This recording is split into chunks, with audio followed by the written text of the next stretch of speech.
Assalamualaikum warahmatullahi ta'ala wabarakatuh. Alhamdulillah, Allahumma sholli ala Sayyidina Muhammadin wa ala ali Sayyidina Muhammad, amma ba'd. Buat teman-teman subscriber, penonton dimanapun berada, saya doakan semoga diberikan rezeki yang lancar, kesehatan lahir dan batin, serta dipermudah untuk menjalankan ibadah kepada Allah Subhanahu wa taala bagi yang muslim. Baik, di sini ada berita menarik, biasa seperti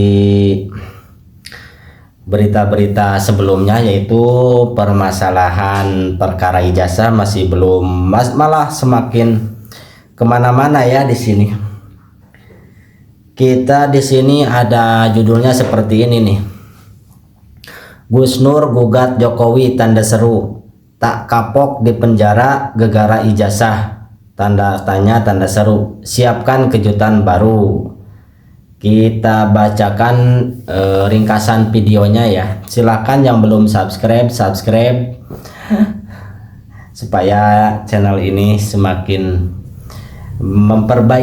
memperbaiki channel-channel untuk informasi-informasi yang menarik lainnya, agar kita bisa membenahi setidaknya buat pengetahuan pribadi dan bisa ngasih tahu kepada yang membutuhkan informasi ini tentunya. Gus Nur gugat Jokowi, tanda seru, tak kapok di penjara gegara ijazah, tanda tanya, tanda seru, siapkan kejutan baru. Judulnya ya. Kita ringkas videonya. Saya dapat dari channelnya Repli Harun. Silakan. Saya selalu merujuk informasi itu dari orang-orang yang mempunyai integritas ya. Salah satunya adalah Repli Harun. Masih banyak yang lainnya. Ada Hersubeno Arif, ada siapa lagi? Banyak sekali.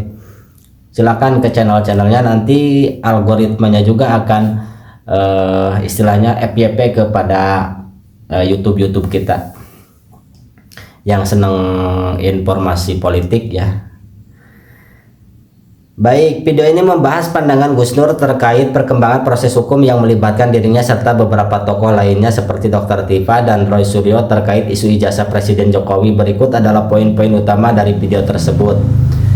Perkembangan kasus hukum. Nomor 1, perkembangan kasus hukum. Gus Nur menyoroti bahwa diterimanya eksepsi oleh pengadilan dalam kasus Dr. Tifa menyebabkan tuduhan jaksa batal demi hukum, sehingga menurutnya hal-hal ini menjadi cara agar Presiden Jokowi tidak perlu dihadirkan di persidangan. Ia menyatakan bahwa sampai saat ini menurut versinya keaslian ijazah Jokowi belum terbukti secara hukum berkekuatan tetap inkrah. Gus Nur merasa dikriminalisasi dan mengalami kerugian akibat proses hukum yang panjang, termasuk pemenjaraan dirinya selama beberapa tahun. Nomor 2, rencana gugatan baru. Gus Nur berencana mengajukan gugatan ganti rugi dalam jumlah besar triliunan rupiah karena merasa proses hukum terhadap dirinya didasarkan pada tuduhan yang tidak terbukti terkait ijazah. Ia berkonsultasi dengan Pak Taufik untuk menyusun format gugatan tersebut. Ayolah kita ramaikan lagi. Dalam artian harus terang benderang. Nomor 3, kritik terhadap penegakan hukum. Gus Nur menekankan pentingnya dua proses of law dalam penegakan hukum. Ia mengkritik penggunaan pasal-pasal lama seperti terkait penyebaran hoax yang menurutnya sudah tidak relevan atau sudah dicabut, serta menekankan bahwa seharusnya persidangan bersifat adversarial, di mana hakim bertindak sebagai wasit yang adil antara jaksa dan pembela. Ia mengajak masyarakat untuk tetap cerdas, jujur, dan kritis terhadap bermedia sosial tanpa menyebarkan hoax. Betul sekali. Kita berdoa kepada Allah Subhanahu wa taala, semoga bangsa ini dijauhkan dari orang-orang yang bodoh ya, dalam artian bisa menyaring informasi dengan benar. Seperti itu. Mengapa eksepsi membuat sidang Jokowi berhenti? kita pertanyakan. Silahkan yang belum subscribe ya. Menurut penjelasan dalam video, eksepsi yang dikabulkan oleh hakim menyebabkan tuduhan jaksa batal demi hukum. Akibatnya proses sidang tidak dilanjutkan sehingga Presiden Jokowi tidak perlu dihadirkan di persidangan. Mengapa Gus Dur ingin menuntut balik Jokowi? Ya karena tadi ya. Apa peran alat bukti dalam penetapan tersangka?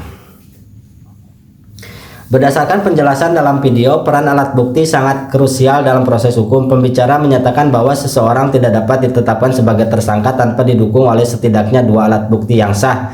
Selain itu harus dilakukan pemeriksaan terhadap yang bersangkutan terlebih dahulu. Ya betul, kemarin kan sudah diperiksa 2 saksi alat buktinya itu, dan dari pihaknya siapa? Repli ya, khususnya di pra-peradilan itu tidak terbukti ya.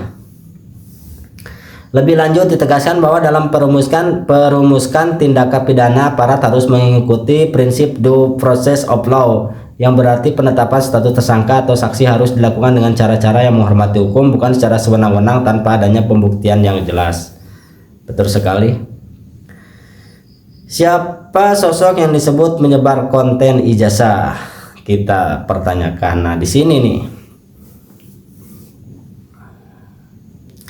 Berdasarkan penuturan dalam video, terdapat beberapa sosok yang disebutkan terlibat atau dikaitkan dengan kasus hukum terkait tuduhan penyebaran konten mengenai ijazah Presiden Jokowi, yaitu Gus Nur, Bambang Trimulyono, Dr. Tifa, Roy Suryo, Rustam Effendi. Terus siapa lagi ya? Oh, di sini cuman segini. Ya, silakan ke channelnya Repi Harul ya. Di situ Gus Nur memaparkannya. Siapa pihak yang dituduh mengumpulkan saksi? Siapa pihak yang dituduh mengumpulkan saksi kasus?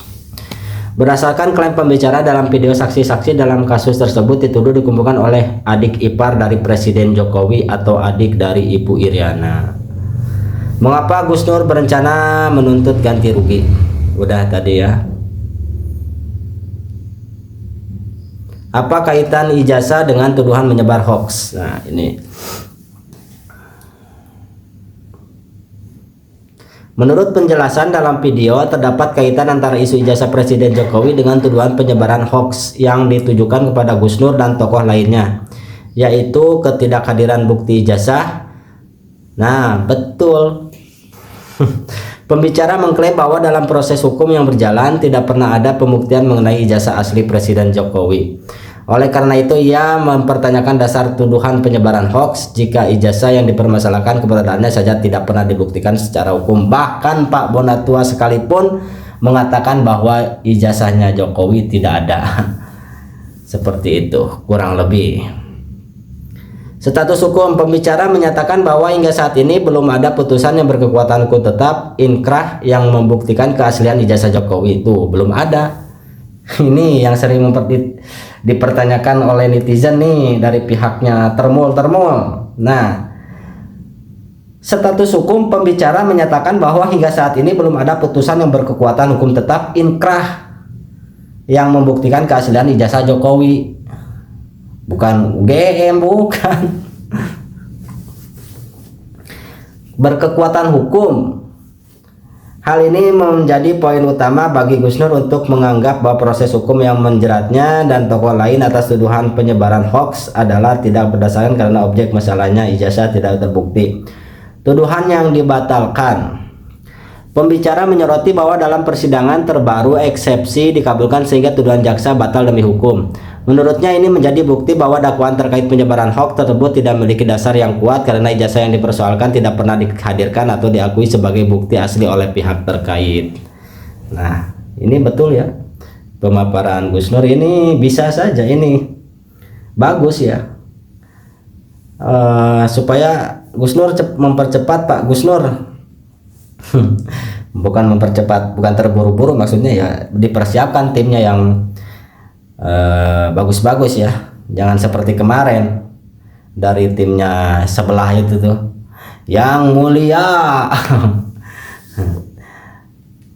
Merapat saja ke ini, bagus kayaknya, ke Refli Harun sama Dokter Tipa itu bagus, pengacaranya bagus-bagus, berani berjuang ya, maksudnya tidak hanya bersuara tetapi silent tetapi mematikan. Pokoknya tim-tim dari Mas Roy sama Dokter Tipa gini bagus, pola pikirnya bagus, insya Allah ya. Mari kita merapat kepada orang-orang yang intelektualitas, yang punya integritas dan selalu memperjuangkan hak-hak rakyat kecil, berani pasang badan gitu. Kita doakan semoga kasus ini cepat selesai dan Allah Subhanahu wa taala membinasakan kedunguan, membinasakan para cebokers, membinasakan para penjilat yang merusak demokrasi di Indonesia ini. Amin ya rabbal alamin. Assalamualaikum warahmatullahi taala wabarakatuh. Jumpa lagi di episode selanjutnya.